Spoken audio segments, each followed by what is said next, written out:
In my seminars the last few years, I have covered what I have found to be those few simple basic principles that can make major changes in life and lifestyle.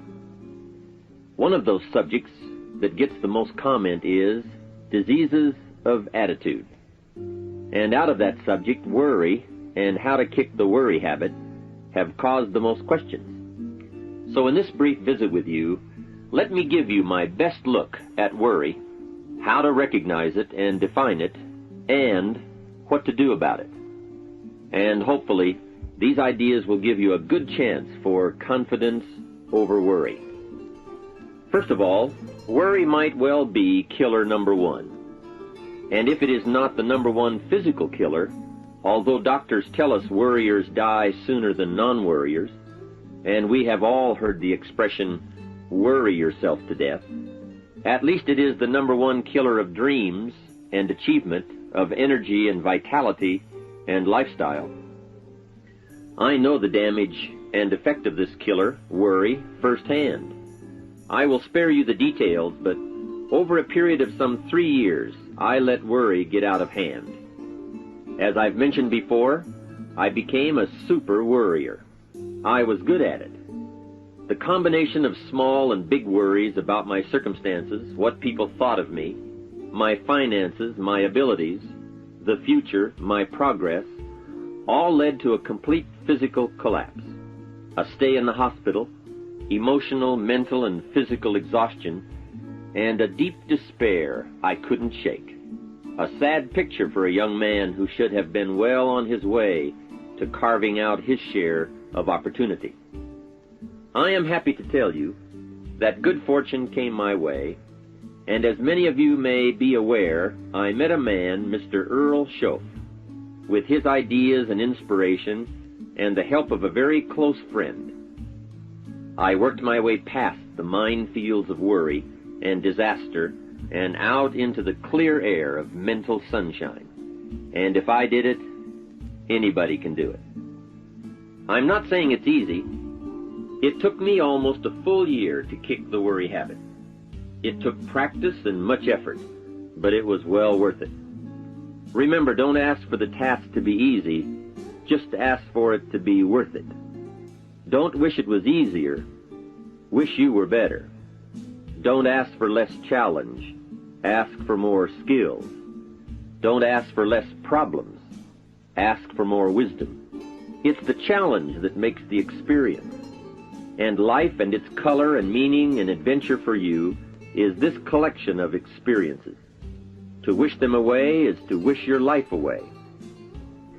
So let's get to worry and what it is and what it does, how to define it, and what to do about it.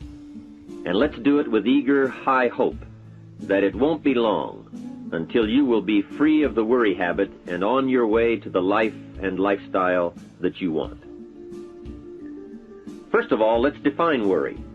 There are many ways we could describe it. Worry is fear painting pictures in your mind. And if you watch that mental movie too long, you get a false picture of how things really are. Worry is a mental broadcasting station, and more often than not, it is false or at least distorted propaganda. Worry has that sneaky way of stopping short of giving you all the facts. Worry is often the trickery of mentally filtered facts on the negative side and the bold declaration that these are all the facts. Worry has the mental audacity to suggest that the elevator only runs one way, down. Many times worry is a 5-alarm bell for a wastebasket fire. And worry is a depletion of constructive emotion. It's wasted mental energy. It's like letting the starter run the battery down when the car won't start. And worry is most often a lack of all the facts, a lack of full understanding, a lack of total information, and an unpreparedness of ability, knowledge, talent, courage, faith, and all the other virtues. That should give us a better definition of worry, and remember, left unchecked, it can become like a mad dog loose in the house. And the sorrow and pain and regret is too large a price to pay not to do something about it and to do it now. You see, if you contemplated the total sum of human suffering long enough, it would drive you mad. You must understand how life is. Human suffering, man's inhumanity to man, war, disease, poverty. But it must be in what I call its rightful ratio of your mental and emotional time. So much for what worry is. The next question is, what can I do about it? What is the first step? My best advice on this is to first recognize worry for what it is, admit what it does, and then decide you now want to be free. It first starts with decision on your part. And may I add, well, you should decide. Why let worry continue to take money out of your pocket and bank account? Why let worry any longer keep you from becoming all you can be?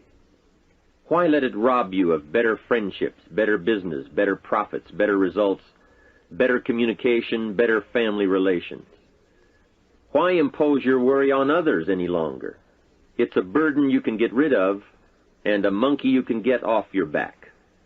Why not be rid of those sinking, nagging feelings that all is not going to be well, that you can't do it, that it won't work out for the best? Worry is undue concern that takes up too much of your mental and emotional time. Now, we must all be concerned. Hey, life is no joke except to the jokers. Life and how to live it is a serious matter. It is risky, full of peril, and there are constant threats to the good we want and to the pursuit of happiness. However, it is undue concern, or concern that takes up too much mental time, that begins the harm. It's like a family planning a wonderful trip. While they certainly should be concerned about the condition of the car, the tires, and making sure they pick the proper route, it would be foolish to allow themselves to be completely turned negative with the thought that they might crash and kill the entire family. If that were the case, even if they went, the entire trip would be turned into one nightmare of fear with the specter of chaos looming around every curve, rather than enjoying the wonderful trip they had planned for themselves and their family.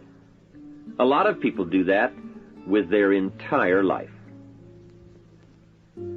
So, start to make these declarations. And if you mean it, they will start you on your way to confidence and adventure, free of the worry habit. Say first, I've had it with worry. I'm tired of being beaten down and hassled with all those negative mental pictures. I refuse to be tricked by false facts. I'm really not that weak. Never again do I want those sick feelings inside, those mental false alarms. I'm tired of the drain on my resources.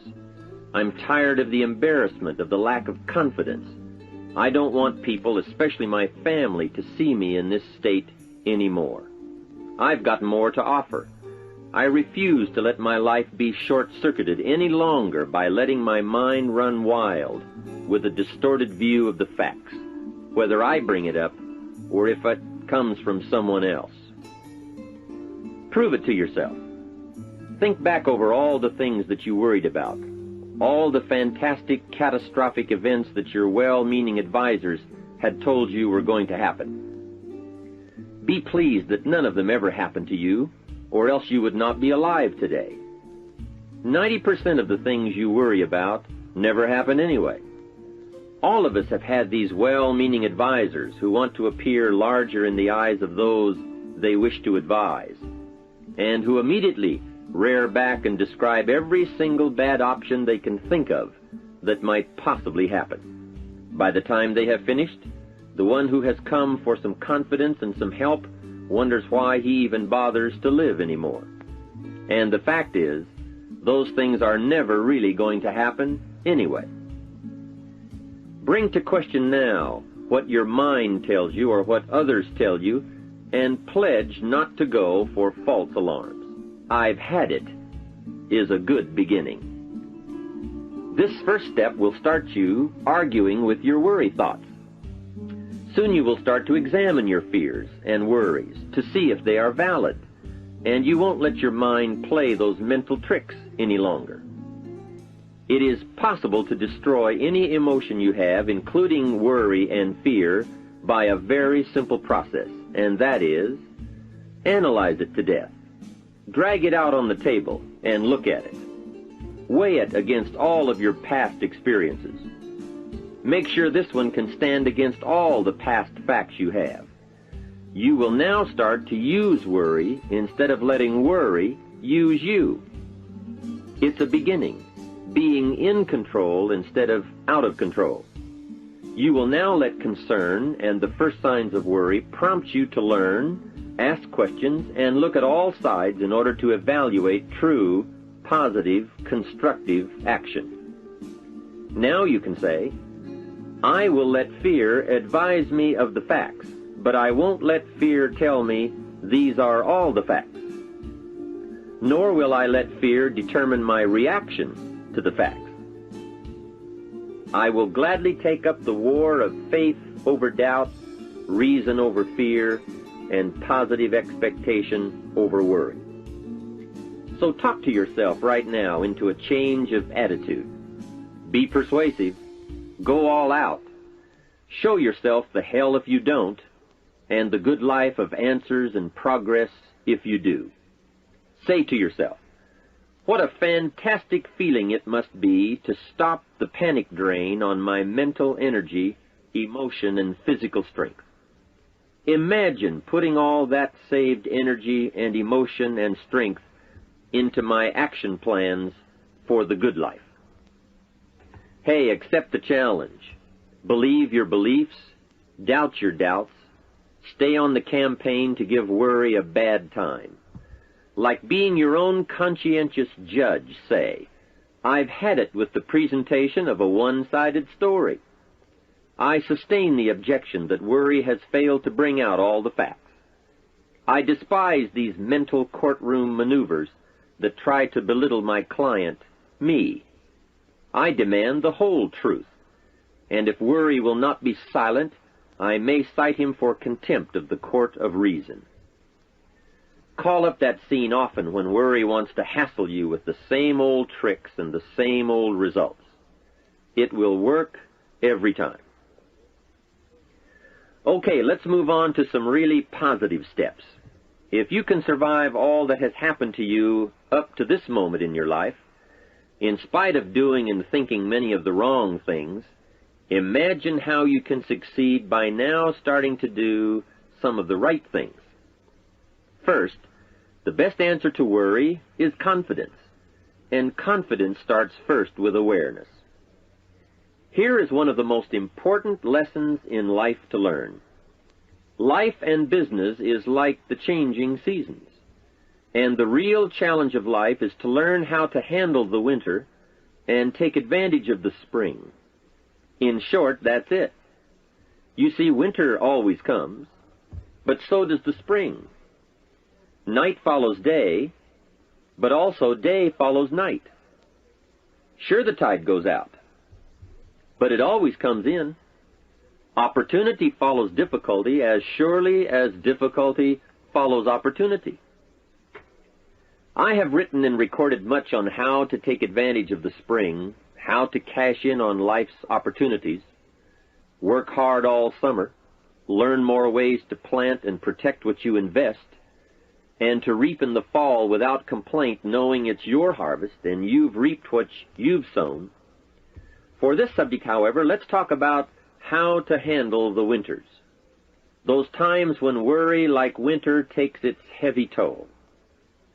So, we tell it like it is. Winter always comes. So does the night. Some happenings in our life will always be a cause for concern, and sometimes concern turns to worry, and worry turns to fear. But remember, that is to be expected. Each day, each event, each season brings both expected and unexpected challenges that we must think about and make decisions on. Life is like a stream that flows continuously. The better we understand that, the better chance we have to produce good results out of all of our challenges. May I suggest something to you? I have a friend who is an avid skier. You know something? He can only ski in the wintertime. You can only hunt the elk when the snow falls in the high mountains and drives them down. That's called wintertime. You see, it's all right if it's 12 below. Just be prepared for the winter. And here is a good thought. A full, well-developed human being will find a way to take advantage of the winter, not just handle it. The big challenge is to make something out of each opportunity. Now, if winters are always going to occur in our life, shouldn't we benefit from them too? Come the next winter, you could be on the inside looking out, seated by a warm fire, the company of a good friend, and those unique feelings of security in spite of the circumstances or the season. Begin to know now that the night will pass, and as you learn to grow and progress, you will better understand how to handle every night and better live every day. Here's some of the best advice I have on worry. First, don't be afraid to face the facts of life. It is not negative to understand that the winters always come. Don't be faked out. Don't clip the word impossible out of the dictionary. Sure, the Bible says all things are possible, but I don't really understand all that means. My daughters ask me, have you ever tried putting toothpaste back in the tube? Don't say I don't want to hear the problem. I don't want to see the difficulty. Don't show me the weeds. Don't say anything negative. Only see the positive. That's foolish. There is a thin line between positive thinking and kidding yourself. And remember, there's also a thin line between faith and folly. Here is the key. Humans have the unique ability to see it as it is, and they also have the ability to see it better than it is. One is called fact, the other is called faith. Faith you develop, facts you acquire. The facts you acquire are essential. It's like belief. You constantly must find facts to support your belief. Faith says, I will move mountains. It doesn't say, I will move mountains if someone gives me a bulldozer. I'll move a mountain if they will build me a road up there, if the weather's nice, if they give me a shovel. Faith just says, I will move mountains. Faith doesn't ask for a result to prove its existence. Faith is because it is. And remember, people die for faith. And some people give up everything they own, their life, for faith. Many years ago, over in Vietnam, a Buddhist monk did a very clever thing. He did the ultimate in political dissent. He burned himself to death. That toppled the government. That was faith. Totality begets totality. Here is a good prayer. Help me to see it as it is, and help me to see it better than it is, and then inspire me to act. Facts and faith and action. What a combination for personal progress. And action puts fear to flight. An Old Testament phrase says, watch the ants, you sluggard. Consider their ways and be wise. Not a bad suggestion. The study of ants. What do they do in the summer to prepare for the winter? That's a lesson in life and survival. Happiness, wealth, peace, security, success, safety, friendship, reward, results, and all human achievement comes from a growing ability to understand and handle the changing seasons. And so we come right back to the theme of our entire enterprise, self-development. Learn to work harder on yourself than anything else. The key to all success in economics or mental health is self-development. It will all change for the better when you change for the better. It's what you become that really counts. And you are the only variable. So a good statement is, you can't be all positive. You can't be all confident. You can't be all faith. But confidence and faith and courage and inspiration can dominate worry and fear. Physical and emotional forces are always at work, and something will win and conquer. Make sure you give yourself the best chance to get mental and emotional domination over all of your challenges. And here is one of the master keys to the good life: developing the intelligence and accepting the challenge of putting all of your emotional experience into their rightful ratio. Beginning this progress can bring about the most dramatic changes. You see, disappointment is like winter. It always comes. It is foolish to say, don't be disappointed. But you must learn to discipline your disappointment. If it dominates 51% of your time, you're in trouble. Continued heavy disappointment is like 12 months of winter, and 12 months of winter leaves very little alive. Use the guidelines of seasons to adjust to all the meaningful things that happen to you. So concern, fear, and disappointment, like many human emotions, serve a useful purpose as long as they are kept in their rightful ratio. Left unattended, the weeds take over. Disappointment rules. Worry breaks loose. Fear gets the upper hand, and doubt moves in.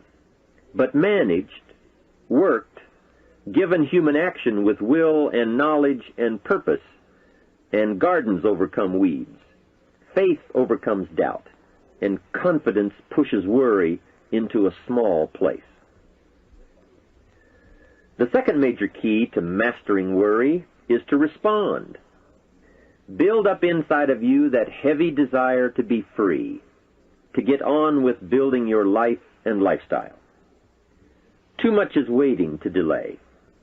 Take a new look at your opportunities. Figure out new ways to seize them immediately and make them work for you. And here is a key.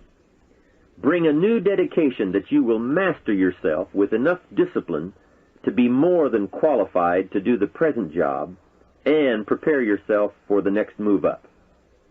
Expose yourself to every stimulation possible that will put all this in perspective. Now let's move on to a very important point, and that is, the best answer to worry is confidence. First, self-confidence. I can better handle next winter. I have a strong shelter. It is stocked with supplies. I now know how to take advantage of the spring. I'm going to plant better crops and bigger crops. I can last through the summer. I won't quit this time. I'll study weeds and how to get rid of them. I'll be less frightened of the changing weather and the quick storms. In the fall, I will exercise more care and reap what I have without complaint and blame nothing for the amount of my harvest. I'll learn to save a fair portion so that I can survive the bad seasons when, out of control, the hailstorm comes and it all goes wrong. Now we must consider this. The most fatal deterrent to self-confidence is guilt. Not doing all you know how to do to the full extent of your present ability weakens the foundation for confidence. The biggest part of worry comes from the lack of this personal confidence. And lack of confidence comes from two major things. First, no goals or plans. And second, no daily discipline to achieve. The inaction to cure or handle small tasks is what starts the guilt process. And that always tends to make you look at what's wrong and expect the worst. So listen to the voices of creative experience. Let nature, experience, wisdom, books, everything speak to you and teach you. Remember, both opportunity and challenge await action. Everything yields to diligence. It's not what you can do, it's what you will do that counts. And undeveloped ability comes from three problems. First, lack of inspiration to find out. Second, lack of reasons to learn. And third, lack of applied time and action for developing those abilities. Remember, humans are remarkable, a marvelously functioning entity. Imagine how uniquely your body and mind have survived and managed to function in spite of all the worry. Humans don't die easy. They die hard. Develop a plan for your life rather than aimlessly drifting through it, the victim of circumstance. Create your own environment and learn to control it. You control your own mental environment by developing yourself. So go on a crash program to clean up decisions, get things done, get other things set up and started and organized. Start doing all the things that would make you feel better: exercise, diet, reading more books. Open a floodgate of positive moves in the right direction. And be thankful. Add up what you do have. Make an actual as well as a conscious mental list of all you possess, tangible as well as intangible. In view of the 4 billion other inhabitants of the world, yours is probably an incredible list. That list and being thankful should then lead to the big step of discipline. The discipline to sit up and listen, the discipline to pay attention, the discipline to give people and kids the gift of your attention, the discipline to be alert, take care of yourself, rest, eat properly, the discipline to talk well and practice good manners. Courtesy is contagious. Take one day and see what a variety of positive steps you can take and projects you can take on. At the end of the day, go over it. Write out the positive steps, the progress on projects, the rest, the exercise, the meals, the hobbies, calls, records, conversations, and letters. And speaking of calls and letters, write at least one encouraging letter or thank you note, and make at least one encouraging phone call or thank you call every week. Then have a friend help you, as one helped me, to get all the facts and prepare for action. From such a friendship, the greatest gift you can draw is the truth. To one of my dearest friends I said just the other day, as my friend, do me the one best thing you can do for me, and that is, tell me the truth. From there I can grow. I can start making wise decisions. We all admire poise, confidence, awareness, courtesy, good manners, courage, health, kindness, attention, beauty, speech, expression, and unhurried intensity and talent at work. This can be your life. Say with me today, today I will draw on all I've learned and practiced, from curiosity to confidence, and I will utilize it all to meet the experiences and challenges that may come my way or that I may seek out. And if all I know and do does not meet or match some unforeseen challenge or experience, I will keep careful notes and take them to my private conference table and try to figure them out and learn and grow.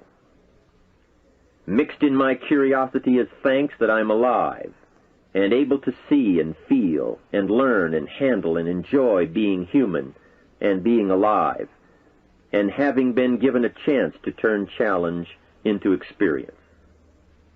How great to have a mind to expand and a soul to nourish, to have hands that can feel, a heart that can experience, a mind that can inquire and learn, a soul that can soar, a body that can respond, to know love, sadness, hope, disappointment, accomplishment, failure, thrills, terror, appreciation, bafflement, wonder, awe, frustration, misery, confidence, courage, contentment, impatience, expectation, apprehension, fulfillment, music, sound, pictures, art, beauty, and harmony. To have all this happen to one is one thing. To know it is all happening is much more. I wish for you that you might develop a growing awareness of the world around you and your possibilities in it. Develop a sense of history and destiny, and be grateful for the opportunities that you have to participate in that grand endeavor. To sum it all up, first understand what worry is. You now know that it can be beneficial and destructive, depending on your awareness. Next, resolve to be free of the habit. That job is up to you, to work on yourself, to get the right attitude. Next, start the daily action of first cleaning up all your current situations. Remember, little achievements lead to confidence that conquers guilt. Then buy up every challenge to reach your goals. You can now handle it, the winter, the spring, the harvest. Bring a new zeal to every problem, to every fear, to every opportunity. The inspiration from it all and the immediate and future progress that will someday give you a view from the top of your goals, your adventure, and your achievements. In conclusion, let me give you one piece of poetry that sums up what a life of adventure should be like and how you should feel. You are now a seasoned warrior. You bear the scars of honorable battle. And here is where you stand today. The familiar words of William Henley, "Out of the darkness that covers me, black as the pit from pole to pole, I thank whatever gods may be for my unconquerable soul. In the fell clutch of circumstance I have not winced nor cried aloud. Under the bludgeonings of chance my head is bloody but unbowed. It matters not how strait the gate, nor charged to punishments the scroll. I am the captain of my fate, I am the master of my soul." From all of my staff, and from myself, personally, I want to thank you for listening. Let's do something remarkable.